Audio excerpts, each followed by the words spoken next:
Hello, beautiful souls, and welcome back to Ashram Talks. This is Atul Krishnadas, and I'm going to be your host in this time.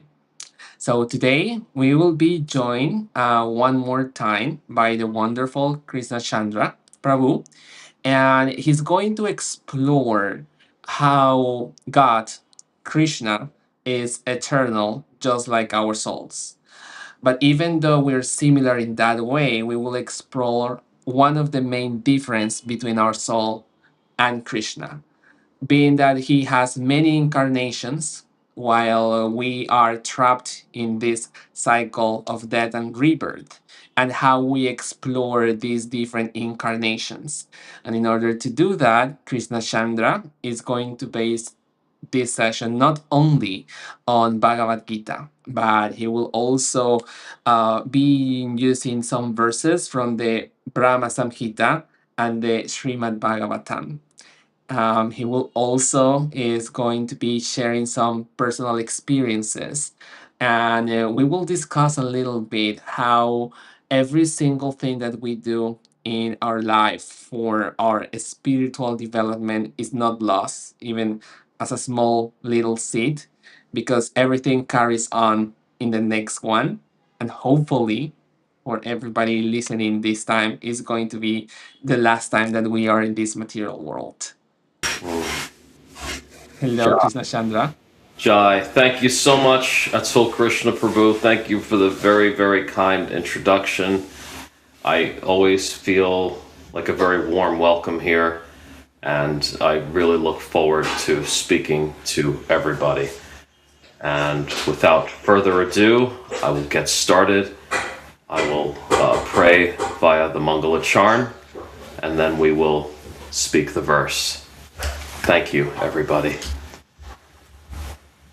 Om Jnana-timirandasya Jnananjana Shalakaya Chakshur Unmilitam Yena Tasmai Shri Guruve Namaha Shri Chaitanya Manobhishtam Stapitam Yena Bhutale Svayam Rupa Kadamayam Dadati Svapadantikam Avandeham Shri Guru Shri Yuta Padakamalam Shri Gurun Vaishnavamscha Shri Rupam Sagrajatam Sahagana Raghunatan Vitam Tam Sajivam Sahadvetam Savadhutam Parijanam Sahitam Krishna Chaitanya Devam Shri Radha Krishna Padan Sahagana Lalita Shri Vishakan Vitamscha He Krishna Karuna Sindhu Dinabandhu Jagatpate Gopesha Gopika Kanta Radhakanta Namostute Tapta Kanchana Gaurangi Radhe Brindavaneshwari Vrishabhanu Sute Devi Pranamami Hari Priye Vrindaye Tulasi Deviai Priyavai Keshavasasha Krishna Bhakti Pradidevi Satyavatyai Namo Namaha Vanshakalpa Trubhyascha Kripa Sindhubhya Eva Cha Patitanam Pavanebho Vaishnavebho Namo Namaha Shri Krishna Chaitanya Prabhu Nityananda Shri Advaita Gadadhara Shri Vasari Gora Bhakta Vrinda Hare Krishna, Krishna Krishna, Hare Hare, Hare Rama, Rama Rama, Hare Hare. Om Namo Bhagavate Vasudevaya. Om Namo Bhagavate Vasudevaya. Om Namo Bhagavate Vasudevaya. Today we will be speaking about Bhagavad Gita, chapter 4, verse 5. Shri Bhagavan Uvacha Bahuni me vyatitani janmani tava charjuna tani aham veda sarvani natvam veta parantapa. The blessed Lord said, Many, many births both you and I have passed. I can remember all of them, but you cannot, O subduer of the enemy. To recap, in Bhagavad Gita 2:20, we learned that for the soul there is never birth nor death, nor having once been does he ever cease to be. He is unborn, eternal, ever existing, undying, and primeval. He is not slain when the body is slain. The soul has no beginning or end. This is one thing we have in common with Krishna. We are all eternal individuals. Krishna is completely different in the sense that he remembers everything, whereas we do not. The Sri Brahma Samhita is a sacred Sanskrit text composed of prayers spoken by Brahma to Lord Krishna at the start of material creation. In verse 33, Brahma says, I worship the Supreme Personality of Godhead, Govinda, Krishna, who is the original person, absolute, infallible, without beginning, although expanded into unlimited forms, still the same original, the oldest, and the person always appearing as a fresh youth. Verse 1 says, Ishvara Parama Krishna Satchidananda Vigraha Anadir Adir Govinda Sarva Karana Karanam. Translation, Krishna, who is known as Govinda, is the Supreme Godhead. He has an eternal, blissful spiritual body. He is the origin of all. He has no other origin, and he is the prime cause of all causes. Satchidananda Vigraha refers to the eternal, blissful spiritual body, eternal youth, because Krishna's form is Satchidananda. His knowledge is not separate from himself, therefore his memory is perfect and eternal. In our experience, there is a difference between ourselves and our body. We say my body, which means I am different from my body, but Krishna is not like that. Krishna is Satchidananda Vigraha. His form is eternal, full of knowledge and full of bliss. He does not have a material body like us, which is subject to aging and degradation. We occupy a body, but Krishna appears in his own spiritual form. So there is no difference between Krishna and his body. And because of that, his consciousness is never covered. That is why he can say that he can remember from all his births, but we do not. We do not have eternal youth or eternal memory. We actually have a hard time remembering the events and details which occur within our own lifetime. But Krishna's consciousness is never covered. That's why he can remember all his appearances while we forget. But in chapter 4, verse 5, Krishna says something very interesting. He tells Arjuna, many births both you and I have passed. So on the one hand, Krishna is completely different from us, but on the other hand, he is including us with him. How do we understand this? In our tradition, this is explained as Achintya Bheda Abheda Tattva, that we are simultaneously one with Krishna and different from him. Krishna says we are his eternal parts, so we are spiritual like him. In Bhagavad Gita 15:7, he says, the living entities in this conditioned world are my eternal fragmental parts. Due to conditioned life, they are struggling very hard with the six senses, which include the mind. But at the same time, Krishna's form is completely spiritual, never covered, never forgetful, while we are conditioned and forgetful.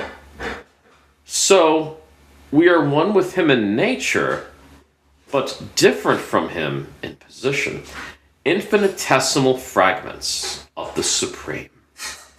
Chapter 2, verse 22 further describes the process of our moving from life to life as a person puts on new garments, giving up old ones. Similarly, the soul accepts new material bodies, giving up the old and useless ones.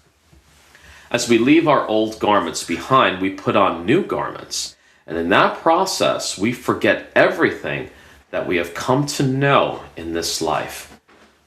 We don't only leave behind our material possessions, we also leave behind our memories. This does not mean that all our actions or lack of actions in this life have no meaning. Quite the contrary.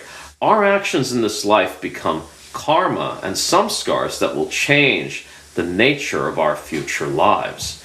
In Srimad Bhagavatam, Canto 3, Chapter 31, Verse 1, the personality of Godhead said, under the supervision of the Supreme Lord and according to the result of his work, the living entity, the soul, is made to enter the womb of a woman through the particle of male semen to assume a particular type of body. And Bhagavad Gita, chapter 15, verse 8 says, the living entity in the material world carries his different conceptions of life from one body to another as the air carries aromas. And Krishna gives us a beautiful analogy here. We may not see it, but it's there. We have a limited capacity to control our bodies and choices, but we are not the supreme controller. That position belongs only to Krishna. Through our desires, actions, and consciousness, we shape tendencies in ourselves that ultimately determine the nature of our next body. In a previous talk, I discussed the pastime of Bharata Maharaj, the advanced devotee who renounced everything to live in the forest, only to become attached to a deer he met in the forest, and as a consequence, he became a deer in his next birth. Fortunately, he was given the very rare gift of remembering his previous birth. He utilized his memories to spend his next 2 lifetimes positioning himself to have unalloyed devotion to Krishna so that he could conquer samsara, the endless cycle of birth and death. More important than Bharat Maharaj not forgetting, Krishna never forgets. In chapter 2, verse 40, he says, in this endeavor, there is no loss or diminution, and a little advancement on this path can protect one from the most dangerous type of fear. Karma is finite, but the cycle of karma itself is beginningless and endless until we break free through bhakti. Think of positive karma like an inheritance. We may receive some money from a family member who cared enough about us to name us as an inheritor of their material wealth upon their demise, but once we spend all that money, it's gone for good. Negative karma is like a prison sentence. Once a person serves their time, they are free.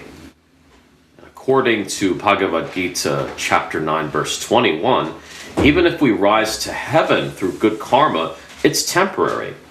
Krishna says, Kshine punya martya lokam vishanti. When the pious credit is finished, one must return. We can go to the so-called heavenly planets and enjoy the pleasures of paradise, but eventually we have to leave. It's like going on a luxury resort vacation. You enjoy as long as your bank balance lasts, but once it runs out, you're forced to leave. Therefore, karma, even good karma, cannot give us permanent happiness. This is why Krishna says in 2:14, O son of Kunti, the non-permanent appearance of happiness and distress and their disappearance in due course are like the appearance and disappearance of winter and summer seasons. They arise from from sense perception, O scion of Bharata, and one must learn to tolerate them without being disturbed. Good karma and bad karma are two sides of the same coin, and both of those, good and bad karma, keep us bound to samsara. One thing that will always endure life after life is our relationship with Krishna. When we learn about him and his devotees, when we engage in their service, Krishna himself never forgets. There's a popular saying among devotees that for every step we take toward Krishna, he takes 10 steps toward us. It's not a literal verse, but it captures the essence of Bhagavad Gita 4:11 that says, all of them, as they surrender unto me, I reward accordingly. Those seeking to transcend the limitations of living in the material world and being subject to samsara are called transcendentalists. When Arjuna asks Krishna what happens to those transcendentalists who do not complete their goal in a single lifetime, Krishna replies in chapter 6, verses 44 and 45, by virtue of the divine consciousness of his previous life, he automatically becomes attracted to yogic principles, even without seeking them. Such an inquisitive transcendentalist striving for yoga stands always above the ritualistic principles of the scriptures. But when the yogi engages himself with severe endeavor in making further progress, being washed of all contaminations, then ultimately, after many, many births of practice, he attains the supreme goal. Despite our forgetful nature, we were given this divine provision by Krishna himself. We may have no idea who we were in our previous life, but for those of us who were on the path in previous lives, we will find ourselves drawn to this way of life. If you read a lot of books, think of it as a bookmark. When you read a book for a few minutes or a few hours and you're not finished yet, you place your bookmark right where you left off so you can return at some point. And these days, many video games have a similar provision. They're called save points. Srila A.C. Bhaktivedanta Swami Prabhupada, the founder of the modern-day worldwide Hare Krishna movement, once said, if you have got any affection for the spiritual master, then you should finish your business in this life, so that he may not come again to reclaim you. I believe that finish your business in this life is one of the most succinct instructions that Prabhupada ever gave.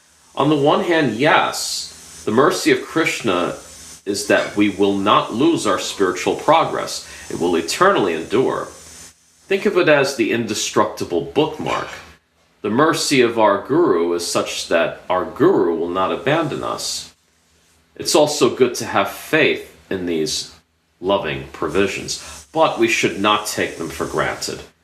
There's a frequently used saying, it's a safety net, not a hammock. If we are acrobats, it's good to know that there are sturdy, reliable nets under us, but they should not be relied upon so much that we don't make an urgent effort not to fall down as if that safety net does not exist. We are all budding transcendentalists. We don't want to stay in the material world because we are beginning to understand the futile nature of its eternal cycle of birth and death, of pleasure and pain.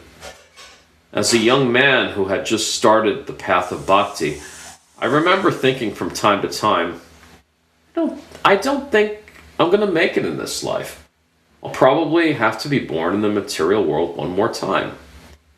As I get older, that same thought of mine reminds me of when I have an important task that should be done the same day, but as it gets later in the day, I concede, I don't want to do this today. I can do it tomorrow. All I have to do is shift some other chores or plans and it'll all work out.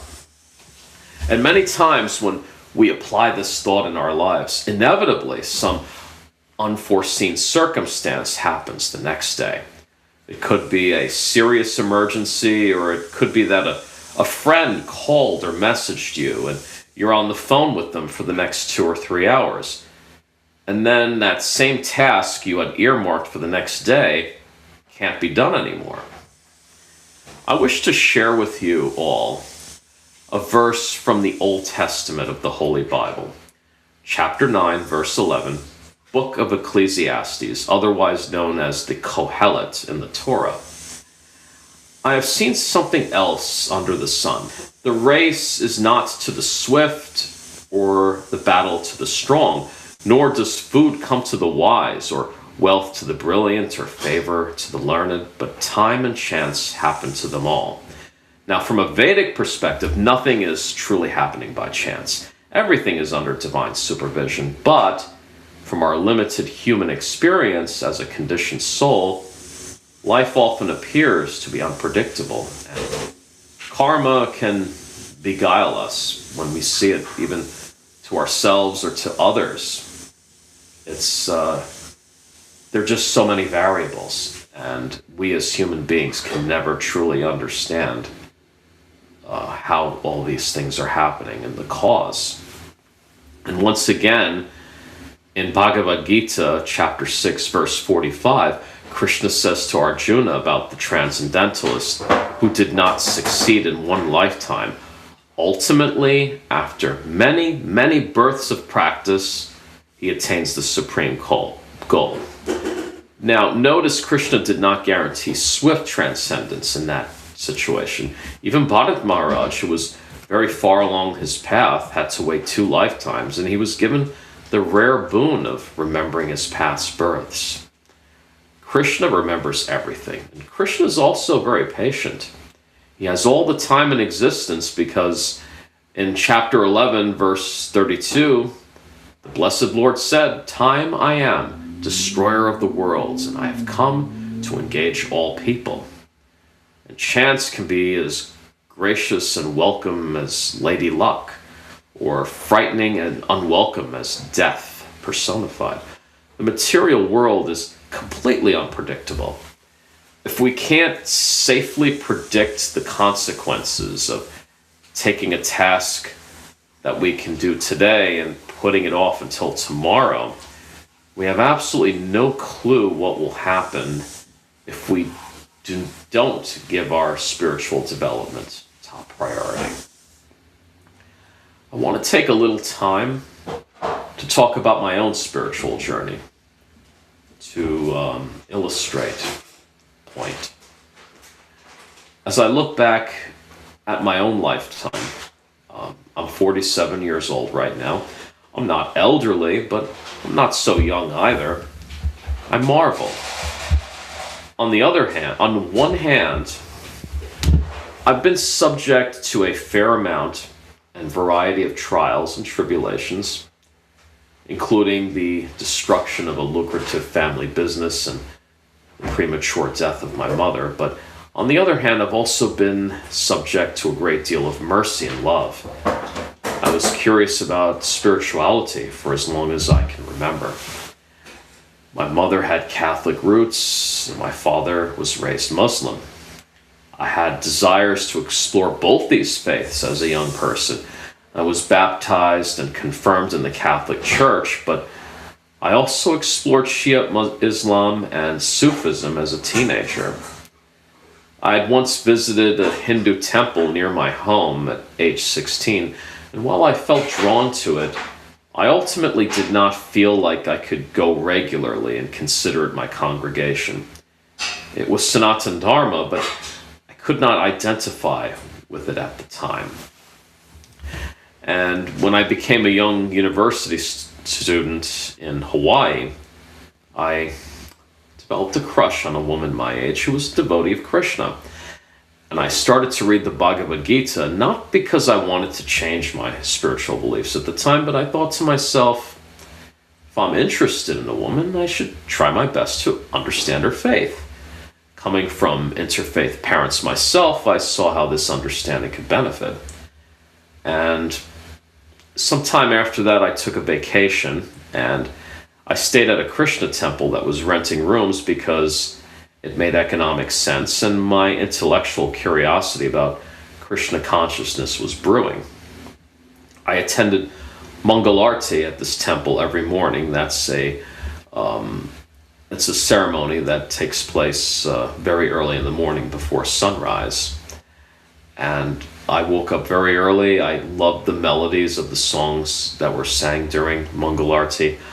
I started chanting the Maha Mantra on japa beads every day because the devotees recommended it to me, and I wanted to give it a try. And over time, I grew more attached to chanting and singing, and I increasingly liked having the company of Krishna devotees. And I started to enjoy reading the Bhagavad Gita as well. And at the end of my vacation, I continued to associate with devotees in New York. I became friends with one of those devotees, and he told me that his guru, one of the last remaining disciples of Bhakti Siddhanta, known as Srila Bhakti Vaibhav Puri Goswami Maharaj, was coming from India to New York for the very first time, and he asked me if I could help him prepare for his guru's arrival. And his guru was 88 years old at the time, making him one of the most elderly devotees of Krishna in the world. And I happily agreed. And 1 year prior to that, when I went to Vrindavan, India, for the first time, I had seen him very briefly during a short meeting, and that's known as darshan. And I felt very good about him. There was some work to be done, including renting an ample car for Maharaj's travel party and making a flower garland to welcome him, among other tasks. But I was very excited because I just relished that opportunity to serve such an elevated Vaishnava. And when I met him and was able to talk to Maharaj for the first time, I was completely overcome by his humility, his sweetness, and the unmistakable sense of love emanating from him. And each day I spent with him during that week was an absolute pleasure. And shortly after he left New York, I felt my attachment to him endured and strongly felt that I wanted him as my own guru, my spiritual teacher. I did not feel I deserved such an advanced guru, but that didn't dissipate my strong desire, my feeling of greed for this outcome.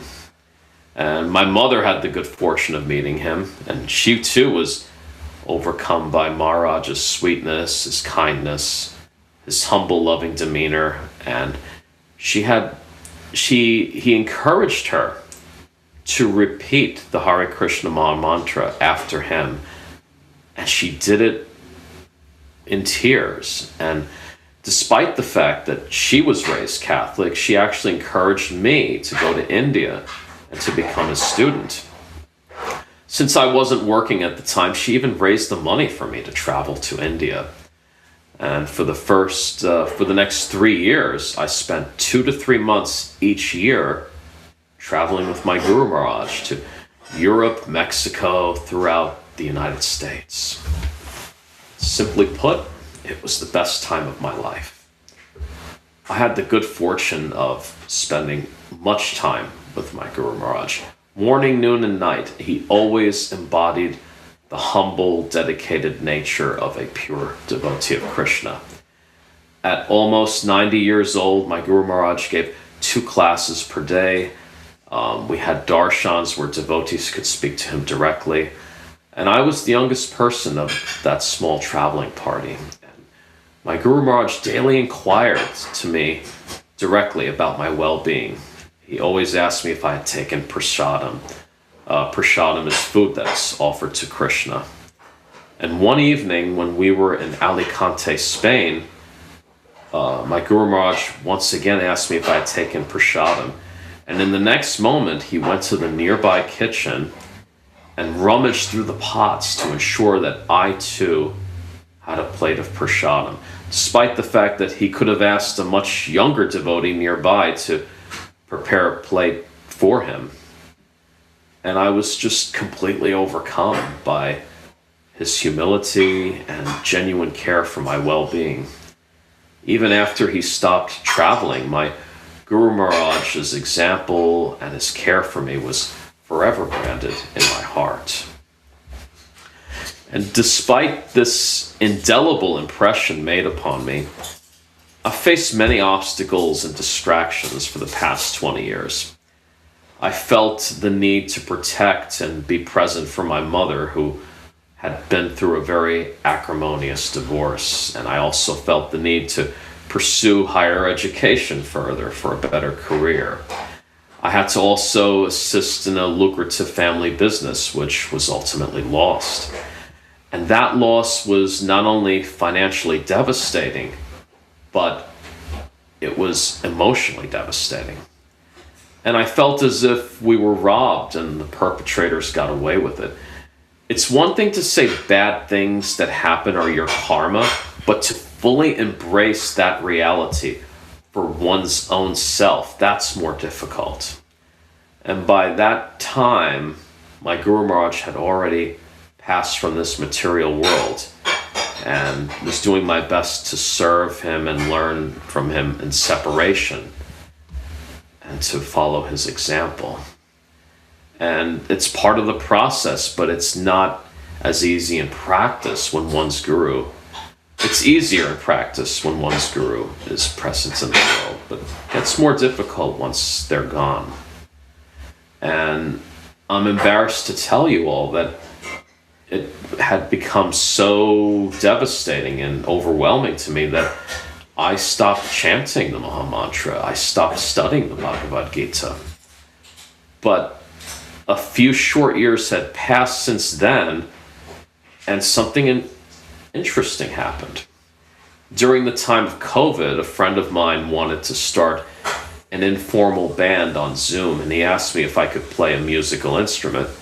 And I told him once I learned a little bit how to play the sitar, and I still had my sitar, and he encouraged me to play it with his friends on Zoom, and I agreed. But I later saw my sitar strings were broken. And I found a repairman. He was a gentleman from India who lived a few minutes' drive away from my home. When I drove to his house, before he examined my sitar, he approached a photograph of a man that he told me was his music guru. He bowed to this photo of his guru with folded hands, and as I witnessed this, I immediately remembered how I would offer my respectful obeisances to my own Guru Maharaj. This was one of the defining moments of my life. I felt as if a dark veil had been lifted from me. And I took that opportunity to take my spiritual life seriously from that point on. I associated with devotees. It was COVID at the time, so I did a lot of Zoom meetings. I made sure I chanted the Maha Mantra daily, studied the Bhagavad Gita and other scriptures at least 3 times per week with devotees on Zoom, and with myself, of course. My Guru Maharaj remains my single greatest inspiration. I felt that he treated me as if I were his own son. His unshakable devotion to Krishna and his kindness, love, and humility will always be remembered by me. When I look back at my life, I see how many unexpected turns there were, how easily things could have gone in a completely different direction. And even now, being on the path of bhakti is not something I can take for granted. Because while Krishna remembers everything, we do not. So when I read the text for this talk's verse, Bhagavad Gita chapter 4, verse 5, the Blessed Lord said, "Many, many births both you and I have passed. I can remember them, but you cannot, O subduer of the enemy." What I immediately understood is that our most obvious distinguishment from Krishna is, unlike him, we forget. We're fortunate if we can even remember most things we learn in our life before we pass away, that is our condition now, but it doesn't have to be our condition forever. And that's why Srila Prabhupada told us to finish our business in this life, to mitigate the dangerous nature of life in the material world, and to honor our spiritual teacher, our guru. Although Krishna promises us in chapter 2, verse 40, that in this endeavor there's no loss or diminution, and a little advancement on this path can protect one from the most dangerous type of fear, and I sincerely believe Krishna, I still cannot help but to fear the prospect of dying and then waking up to a life where I can no longer remember the sweetness of my Guru Maharaj. I don't think I'm anywhere near an advanced devotee of Krishna, but I am determined to always remember my Guru. And I pray for the mercy of all the Vaishnavas for this boon.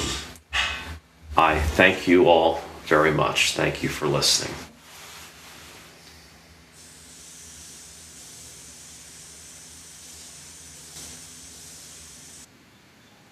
Thank you so much, Krsnacandra, for being so vulnerable today and Thank you. sharing from your life experience. I definitely feel identified in some parts of your story, and I'm pretty sure many people who are going to be watching are going to identify themselves in one point or another. And it's a good reminder that, everything that we do for spiritual advancement Mm. is not in vain. And it is a journey, a very long one. Yes. And yes, uh, we should try just to strive to go as farther as we can Yes. and enjoy and look for Mhm. the company of other devotees that will Yeah. make it easier the journey. A journey is always easier when you have company. Exactly. That's very true. We need to have company there. And while you were talking, I had this. I just remembered something I'd seen like on Facebook or something where they say like, "Oh, this is the way I thought my life would go," and there's this like very linear this line that's like bringing them to the goal, and then the next panel is like, "This is how it actually happened," and it's like this squiggly thing all over the place and so many twists and turns and I guess, I kind of think my life is unique in the sense that there was a lot of like unique tribulations, but ultimately we have things just of a different flavor, just different names, different details, but it's all we all have very similar turbulence to deal with, and it's simply just don't give up and just always remember why we're here and what we're. I don't, I was thinking like I wanted to say, what are we fighting for? We're not fighters. We're lovers in a sense. We're trying to cultivate love, but we have to.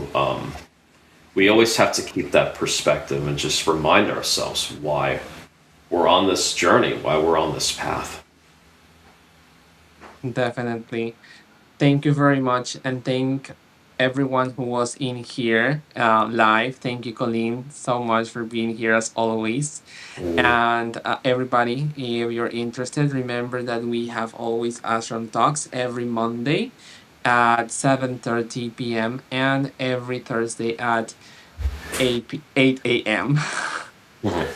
And I hope to see you again in a new opportunity in the future.